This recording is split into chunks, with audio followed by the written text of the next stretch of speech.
नमस्कार साथियों, हिंदी साहित्य चिंतन में आपका स्वागत है। आज का हमारा विषय है कर्बला नाटक की तत्वों के आधार पर समीक्षा।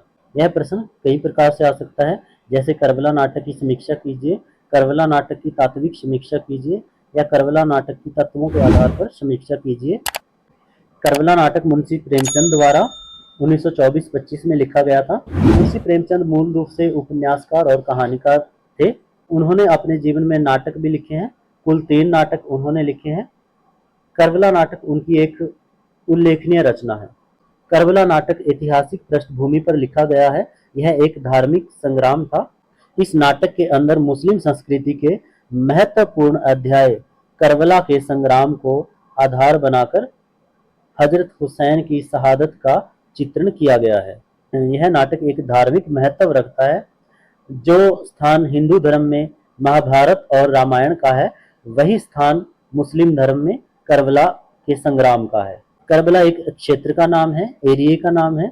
जिस तरह से महाभारत का युद्ध कुरुक्षेत्र में लड़ा गया, उसी तरह से कर्बला का धार्मिक संग्राम कर्बला के मैदान में लड़ा गया। इससे पहले पूरे कर्बला नाटक की कथा पर वीडियो बना चुका हूं। अगर आपको ये कहानी क्या थी, अगर इसकी भरपूर जानकारी आपको लेनी है तो उस वीडियो का लिंक मैंने डिस्क्रिप्शन में डाल दिया है। आप वहां जाकर इसकी पूरी कहानी क्या थी वो देख सकते हैं, सुन सकते हैं। तो आपका ज्यादा समय ना लेते हुए शुरू करते हैं कर्बला नाटक की तात्विक समीक्षा। सबसे पहले भूमिका लिखेंगे। भूमिका में लिखेंगे कर्बला नाटक मुंशी प्रेमचंद द्वारा 1924-25 में लिखा गया। यह नाटक ऐतिहासिक पृष्ठभूमि पर लिखा गया है। इस नाटक के अंदर हजरत मोहम्मद के नवासे हजरत हुसैन की शहादत का मार्मिक चित्रण किया गया है। इस नाटक के उद्देश्य के बारे में मुंशी प्रेमचंद ने नाटक की भूमिका में लिखा है कि सदियों से हिंदू और मुस्लिम दोनों साथ साथ रह रहे हैं, लेकिन वो दोनों एक दूसरे की इतिहास से अनभिज्ञ हैं, एक दूसरे के सच्चे चरित्रों से अनजान हैं। उन्होंने इस नाटक को इसलिए लिखा ताकि हिंदू और मुस्लिम के बीच जो वैमनस्य है, जो वैर विरोध है, उसको कम किया जा सके, भाईचारे को बढ़ावा दिया जा सके। नाटक के अंदर 7 तत्व होते हैं मुख्य रूप से। कहानी और उपन्यास में 6 तत्व होते हैं, लेकिन नाटक में एक रंगमंच यानी कि अभिनेता का तत्व बढ़ जाता है, इसलिए इसके अंदर 7 तत्व होते हैं। नंबर 1 पे कथानक। कर्बला नाटक का कथानक ऐतिहासिक धरातल पर स्थित है, जिसके चारों तरफ पूरी कथा घूमती है, पूरी कथा केंद्रित होती है। जो कथा की जान होती है उसे कथानक कहा जाता है। कथानक के इर्द गिर्द ही पूरी कथा घूमती है। प्रस्तुत कर्बला नाटक का कथानक ऐतिहासिक धरातल पर है, क्योंकि ये ऐतिहासिक पृष्ठभूमि पर लिखा गया नाटक है। इसमें मुस्लिम संस्कृति के महत्वपूर्ण अध्याय कर्बला के संग्राम को आधार बनाकर हुसैन की शहादत का मार्मिक चित्रण किया गया है। कथानक में आपने 7 से 8 लाइनों में पूरी स्टोरी लिख देनी है, इसकी मुख्य मुख्य बातें लिख देनी है। ये होता है कथानक। जैसे कथानक या कथा वस्तु एक ही बात होती है। हजरत मोहम्मद ने स्वयं यह व्यवस्था की थी कि मेरे बाद अगला खलीफा सर्वसम्मति से चुना जाएगा। इसी तरह से उस्मान चुने गए थे। उस्मान ने कुछ गड़बड़ी शुरू कर दी थी। उसने लोगों के साथ भेदभाव करना शुरू कर दिया था। जो ऊंचे ऊंचे पद थे वो अपने सगे संबंधियों को दे दिए थे। लोगों ने उनकी इस नीति से तंग आकर उनकी हत्या कर दी। उस्मान के सगे संबंधियों को ये शक हुआ कि उस्मान की हत्या हजरत अली की प्रेरणा से हुई है, यानी हजरत अली ने करवाई है। हजरत अली को खलीफा बना दिया जाता है, लेकिन मुआविया जो उस्मान का सगा संबंधी था, उन्होंने हजरत अली को खलीफा मानने से इनकार कर दिया। तो परिणाम स्वरूप मुआविया और हजरत अली में युद्ध हुआ। 5 साल तक युद्ध चलता रहा, जिसके दौरान हजरत अली की मृत्यु हो जाती है। उसकी मृत्यु के बाद मुआविया खलीफा बन जाते हैं। फिर मुआविया के पुत्र यजीद छल कपट के द्वारा खुद खलीफा बन जाते हैं, लेकिन कूफा के निवासी हजरत हुसैन से बहुत प्यार करते थे और उसी को वे खलीफा बनाने के पक्ष में थे। यजीद ने तरह तरह के लालच देकर कबीले के सरदारों को अपनी तरफ मिला लिया। कूफा के लोगों के ऊपर उन्होंने बहुत अत्याचार किए। कूफा के निवासियों ने हजरत हुसैन के पास एक पत्र लिखा। उसमें उन्होंने लिखा कि यजीद हमारे ऊपर अत्याचार कर रहा है और आप आकर हमें छुड़ाइए और आप खलीफा बन जाइए। लेकिन हुसैन नहीं आए। तीसरी बार के पत्र में उन्होंने हजरत हुसैन से कहा कि अगर आप ना आए तो कल क़यामत के दिन अल्लाह ताला के हजूर में हम आप पर दावा करेंगे कि या इलाही, हुसैन ने हमारे ऊपर अत्याचार किया, क्योंकि हमारे ऊपर अत्याचार होते हुए देखकर वह खामोश बैठे रहे और लोग फरियाद करेंगे कि ऐ खुदा हुसैन से हमारा बदला दिला दे। उस समय आप क्या जवाब देंगे और खुदा को क्या मुंह दिखाएंगे। यह पत्र पढ़ते ही हजरत हुसैन की आंखों में आंसू आ जाते हैं और वो अपने चचेरे भाई मुस्लिम को अपना प्रतिनिधि बनाकर कुफा में भेज देते हैं, लेकिन उनके साथ विश्वासघात हो जाता है। मुस्लिम को मौत के घाट उतार दिया जाता है। जब मुस्लिम की मृत्यु का समाचार हुसैन को मिलता है तो वो अपने साथ 72 लोगों को लेकर करबला के मैदान की ओर चल पड़ते हैं। यजीद ने हजरत हुसैन को करबला के मैदान में ठहरने के लिए विवश किया, क्योंकि यह मरुस्थल एरिया था, दूर दूर तक पानी नहीं था। वहां पर फरात नदी थी, उसके पास भी सेना का पहरा लगा दिया गया था ताकि वो लोग वहां से पानी तक भी ना ले सकें। और यजीद द्वारा भेजी गई 22,000 सैनिकों की सेना के साथ युद्ध होता है। इस युद्ध से पहले हजरत हुसैन ने संधि के लिए कई बार प्रस्ताव भेजा, लेकिन वह माना ना गया। इस अनीतिपूर्ण किए गए युद्ध में हुसैन के सारे साथी मारे जाते हैं और हजरत हुसैन फिर विरोधी पक्ष से सामना करने के लिए लड़ते हैं और शाम की नमाज के समय हजरत हुसैन साहब का सर सिमर नाम के सैनिक द्वारा काट दिया जाता है। मुंशी प्रेमचंद ने इस नाटक में कल्पना को बिल्कुल भी स्थान नहीं दिया है, यह पूर्ण रूप से इतिहास पर आधारित है।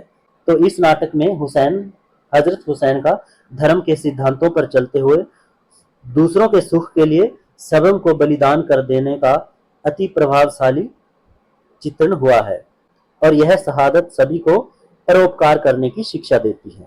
तो लास्ट में कहेंगे, कथानक की दृष्टि से हम इसे सफल नाटक मान सकते हैं। अगला तत्व है चरित्र चित्रण या पात्र योजना। चरित्र चित्रण नाटक के वह प्रमुख और महत्वपूर्ण तत्व है जिनके बगैर कथा को आगे नहीं बढ़ाया जा सकता। पात्रों के बिना नाटक को गति प्राप्त नहीं होती। मुंशी प्रेमचंद ने इस नाटक में सही और बुरे मानवीय गुणों से युक्त पात्रों के द्वारा कथा को गति प्रदान की है। क्योंकि करबला नाटक एक ऐतिहासिक नाटक है, इसीलिए इस नाटक में पात्रों की संख्या को सीमित रखना जरूरी हो गया था। इस नाटक में पात्रों की संख्या जो मूल घटना है उससे संबंधित व्यक्तियों की संख्या के आसपास ही है, क्योंकि पात्रों के चरित्र से ही उद्देश्य की प्राप्ति संभव हो पाती है। पात्रों के बगैर हम कथा की कल्पना नहीं कर सकते। मुंशी प्रेमचंद ने अपने नाटक में सबला और दुर्बल मानवीय गुणों से युक्त पात्रों के द्वारा कथा को गति प्रदान की है। अच्छे और बुरे मानवीय गुणों से युक्त पात्रों के द्वारा कथा को गति प्रदान की है। लेखक ने सभी पात्रों के व्यवहार और उनके मनोभावों का चित्रण बड़ी कुशलता से किया है। पाठक जब उनको अभिनय करते हुए देखता है तो उसके सामने पूरी घटना सजीव हो उठती है। तो पात्रों की दृष्टि से भी हम इसे एक सफल नाटक कह सकते हैं। तीसरा जो तत्व रहता है वो होता है कथोपकथन, संवाद योजना यानी डायलॉग्स। एक आदमी बोलता है, दूसरा उसका जवाब देता है, वो होते हैं संवाद योजना, कथोपकथन। संवाद नाटक के लिए बहुत महत्वपूर्ण तत्व होते हैं। संवाद कथा को आगे बढ़ाने में सहायक होते हैं। संवादों के द्वारा ही पात्रों का चरित्र चित्रण उभर कर सामने आता है। यदि कोई पात्र संवाद ही नहीं करेगा, बोलेगा ही नहीं, तो कैसे पता चलेगा कि उसका चरित्र कैसा है। संवाद सरल होने चाहिए, छोटे होने चाहिए और भाव और पात्रों के अनुकूल होने चाहिए। इस नाटक के संवाद भावों के अनुकूल, पात्रों के अनुकूल, विषय के अनुकूल और रोचक हैं। जिस तरह के भाव मन में चल रहे हों वैसे ही संवाद पात्र के मुंह से निकलवाए जाने चाहिए। यदि व्यक्ति गुस्से में हो तो ऐसी ही शब्दावली का प्रयोग उसके मुंह से निकलवाया जाना चाहिए। यदि व्यक्ति प्रसन्न हो तो कोमलकांत शब्दावली का प्रयोग उसके मुंह से निकलवाया जाना चाहिए। तो ये होता है भावों के अनुकूल। पात्रों के अनुकूल, जैसा पात्र हो वैसे ही संवाद होने चाहिए। यदि पात्र असभ्य है, गाली गलौज कर रहा है, वैसे ही संवाद उसके मुंह से निकलवाए जाने चाहिए। विषय के अनुकूल, जिस विषय पर बात हो रही हो पात्रों के बीच, उसी विषय से संबंधित संवाद होने चाहिए जिस विषय की बात चल रही हो। और संवाद रोचक होने चाहिए जो पाठक को कथा की ओर आकर्षित करे, आगे क्या होगा ये जानने के लिए विवश हो जाए। ये होता है रोचकता। इस नाटक में अधिकतर संवाद हैं जो वो सजीव हैं। प्राय दोष लगाया जाता है कि नाटक के संवाद अधिक लंबे हैं, लेकिन लंबे संवादों के कारण कथा वस्तु में कहीं भी नाटकीयता और गतिशीलता के गुणों को आघात नहीं पहुंचता, रुकते नहीं है, उसमें अवरोध नहीं होता। लंबे संवाद से लेखक को पात्रों के चरित्रों को उभारने और उनकी विशेषताओं को स्पष्ट करने से प्रकट करने में सहायता प्राप्त होती है। तो संवाद तत्व में आपने नाटक में से 2 या 3 लाइनें याद कर लेनी है, संवाद की लाइनें याद कर लेनी है, वो इसमें लिखनी होगी। जैसे इसमें हजरत हुसैन के अंतिम शब्द होते हैं, सिमर जब हजरत हुसैन के पास उसे मारने के लिए जाते हैं तो हुसैन कहता है तू कौन है? सिमर, मेरा नाम सिमर है। हुसैन, मुझे पहचानता है? सिमर, खूब पहचानता हूँ, तुम अली और फातिमा के बेटे और मोहम्मद के नवासे हो। तो इतनी सी बातें आपको याद कर लेनी है और वो लिख देनी है इसमें। संवादों की दृष्टि से भी हम इसे सफल नाटक कह सकते हैं। अगला है देश काल व वातावरण। नाटक को प्रभावशाली और जीवंत बनाने के लिए देश काल और वातावरण का बहुत अधिक महत्व होता है। करबला नाटक में ऐसा वातावरण बनाया गया है जिससे मुस्लिम संस्कृति, वेशभूषा, रहन सहन और विचारधारा का यथार्थ रूप हमें देखने को मिलता है। लेखक ने ऐतिहासिक और सामाजिक घटनाओं को यथार्थ का चोला प्रदान करने में अनुकूल देश काल और वातावरण की योजना की है। देश काल और वातावरण के अनुसार ऐसे होता है, जिस देश की घटना हो वैसे ही पात्रों का पहनावा होना चाहिए, वैसा ही रहन सहन, खान पान वैसा ही होना चाहिए जिस देश की घटना हो। तो ये होता है देश काल और वातावरण के अनुसार। लेखक ने ऐतिहासिक और सामाजिक घटनाओं का यथार्थ चोला प्रदान करने में अनुकूल देश काल और वातावरण की योजना की है। लेखक ने उस समय के समाज के साथ साथ समकालीन समाज की जटिलताओं को वातावरण में गूंथने का प्रयास किया गया, जिसमें उन्होंने पूर्ण रूप से सफलता भी प्राप्त की है। यजीद के भैबलशाली अय्याशी भरे जीवन के साथ साथ उसकी क्रूरता का प्रस्तुतिकरण प्रभावशाली है। तो करबला नाटक वास्तव में ही तात्कालीन जीवन शैली और परिवेश को प्रस्तुत करने में समर्थ सिद्ध हुआ है। देश काल और वातावरण की दृष्टि से भी हम इसे एक सफल नाटक कह सकते हैं। अगला है अभिनेता। अभिनेता होता है रंगमंच, क्योंकि नाटक स्टेज पर खेलने के लिए बनाया जाता है, रंगमंच पर खेलने के लिए बनाया जाता है, अभिनय करने के लिए बनाया जाता है, इसीलिए उसके अंदर अभिनेता का होना जरूरी होता है। मुंशी प्रेमचंद का करबला नाटक मूल रूप से पाठकों के लिए लिखा गया है प्रतीत होता है, लेकिन यह नाटक उन्होंने अभिनेता के लिए नहीं लिखा था, यह मूल रूप से पाठकों के लिए लिखा गया था। इसकी रचना रंगमंच को ध्यान में रखकर नहीं की गई है। लेखक ने स्वयं लिखा है कि हमने यह नाटक खेले जाने के लिए नहीं लिखा, मगर हमारा विश्वास है कि यदि कोई इसे खेलना चाहे तो थोड़ी बहुत काट छांट करके खेल भी सकते हैं, यानी कि पात्रों की संख्या घटा बढ़ा करके, और एक आध जो घटना जो जरूरी नहीं है दिखाना उसको काट करके इसमें से यह नाटक को स्टेज पर खेला जा सकता है, रंगमंच पर इसका अभिनय किया जा सकता है। पर सच्चाई यह है कि मूल रूप से करबला का मंचन सरल नहीं है, क्योंकि इसमें बहुत से ऐसे दृश्य हैं जो मंच पर अभिनय करने में बहुत कठिनाई होती है। जैसे हजारों सैनिकों का दीवार पर चढ़ते हुए दिखाया जाना एक स्टेज पर या रंगमंच पर नहीं दिखाया जा सकता। लगभग 30 पात्रों की संख्या रंगमंच की दृष्टि से बहुत अधिक हो जाती है। यह सही है कि इस नाटक के मंचन के लिए पात्र संख्या कम की जा सकती है और जो अधिक विस्तार है उसको भी कम किया जा सकता है, पर कुछ दृश्य मंचन में अवरोध अवश्य उत्पन्न करेंगे, लेकिन फिर भी रंगमंच की नई तकनीकों के प्रयोग से ऐसा भी किया जा सकता है। कथानक और मूल भाव से छेड़छाड़ किए बिना कुछ परिवर्तनों के द्वारा इसे रंगमंच पर अभिनीत किया जा सकता है, अभिनय किया जा सकता है, खेला जा सकता है। अगला तत्व है भाषा शैली। कहेंगे भाषा भावों को अभिव्यक्त करने का सबसे सशक्त माध्यम होता है। अगर भाषा ही नहीं होगी तो लेखक हमारे सामने अपने विचार कैसे प्रस्तुत कर पाएगा। शैली होता है स्टाइल। किसी भी लेखक का अपना एक लिखने का अलग स्टाइल तरीका होता है, उसे शैली कहते हैं। नाटक की सजीव और सदी हुई और भावपूर्ण भाषा पाठकों को अपनी ओर आकृष्ट करने की क्षमता रखती है। करबला मुस्लिम संस्कृति और धार्मिक धरातल पर स्थित है, पर फिर भी लेखक ने इसमें अरबी और फारसी शब्दों का प्रयोग नहीं किया, इसमें उर्दू शब्दों की अधिकता है।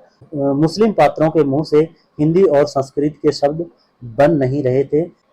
ऐसा प्रतीत होता है कि लेखक की इच्छा और उद्देश्य हिंदी के पाठकों को मुस्लिम संस्कृति की झलक देना था।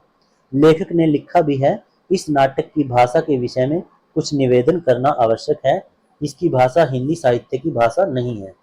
मुसलमान पात्र से शुद्ध हिंदी भाषा का प्रयोग कराना कुछ स्वाभाविक ना होता, इसीलिए हमने वही भाषा रखी है जो साधारण सभ्य समाज में प्रयोग की जाती है, जिसे हिंदू और मुसलमान दोनों ही बोलते और समझते हैं। इस दृष्टि से यह नाटक अपने उद्देश्य के बहुत निकट है। इसमें से किसी दो एक लाइन आप लिख सकते हैं जो भाषा का उदाहरण देंगे। जैसे इसमें है, हुसैन कहते हैं, जी हाँ, उनका निवासा हूं, मगर अपने नाना को देखा नहीं। फिर आपको कैसे मालूम हुआ कि मेरी सूरत उनसे मिलती है? योगी हंसकर कहता है, भगवान, मैंने उनका स्थूल नहीं देखा, पर उनके आत्म शरीर का दर्शन किया है। आत्मा द्वारा उनकी पवित्र वार्ता सुनी है। मैं प्रत्यक्ष देख रहा हूँ कि आप में वही आत्मा अवतरित हुई है।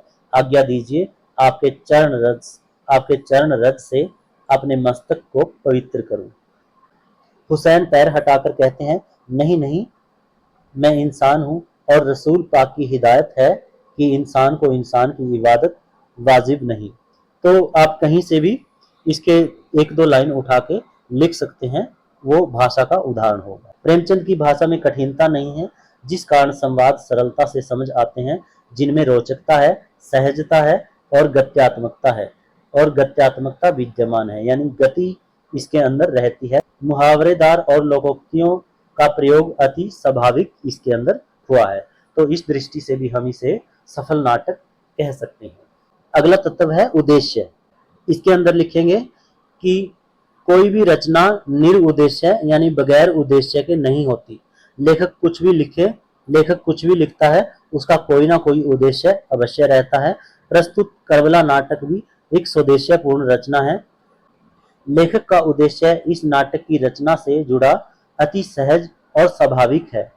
वो कहते हैं कि सदियों से हिंदू और मुसलमान साथ साथ रहकर भी एक दूसरे के इतिहास के जानकार नहीं है, जान नहीं पाए हैं। वे हिंदुओं को मुस्लिम संस्कृति का परिचय देना चाहते थे और ऐसा करने में उन्हें सफलता की प्राप्ति भी निश्चित रूप से हुई है। लेखक ने अत्याचारी मुस्लिम शासकों के परिचय के साथ साथ हुसैन साहब के आत्म बलिदान, साहस, निष्ठा का परिचय अति सहज और सुंदर ढंग से दिया है। निश्चित रूप से लेखक अपने उद्देश्य को पाठकों तक पहुंचाने में सफल रहा है। वास्तव में मुंशी प्रेमचंद ने करबला के माध्यम से नाट्य कला के सभी तत्वों का सफल संयोजन किया है। इस नाटक में हमें नाटक की सभी विशेषताएं देखने को मिलती हैं। अगर अलग से प्रश्न आए कि प्रस्तुत नाटक का उद्देश्य स्पष्ट कीजिए, तो आपने पूरा डिटेल से लिखना है, लेकिन यहाँ पे बिल्कुल 5-7 लाइनों में आपने उद्देश्य को स्पष्ट कर देना है। इस नाटक का मूल उद्देश्य यह है कि हिंदू और मुसलमानों में दोनों में वैर विरोध को कम करके भाईचारे को बढ़ावा देना, हिंदुओं को मुस्लिम संस्कृति का परिचय देना लेखक का मुख्य उद्देश्य रहा है। तो यह प्रश्न पूरा हो जाता है। वीडियो आपको कैसे लगी कमेंट में जरूर लिखिएगा और चैनल को सब्सक्राइब जरूर कीजिएगा। धन्यवाद।